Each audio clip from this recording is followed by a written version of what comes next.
Hi, my name is Kathy Vella. I'm the CLC coordinator here at Gerald McShane.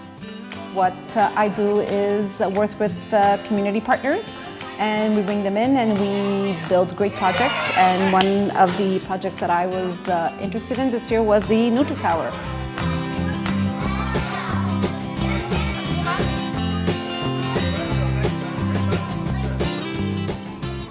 Worked really well with my mission this year for the CLC, which is nutrition and well-being. And I thought it was a great opportunity for our kids, our cycle 1, 2, and 3 kids.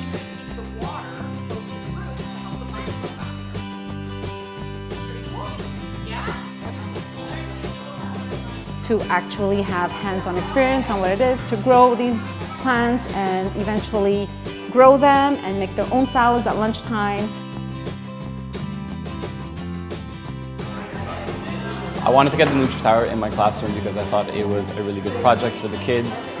I think in today's society, when sustainability is an issue and getting the proper nutrients, getting the proper education about them, I think that this is a really good way to do that and bring it into the classroom.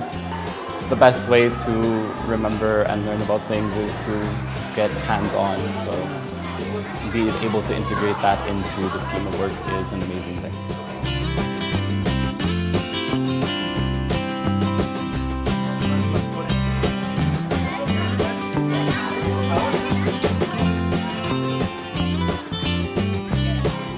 That is my ultimate goal with the Nutri-tower, is for the kids to make their own salads and to introduce goodness and well-being and good nutrition at lunchtime.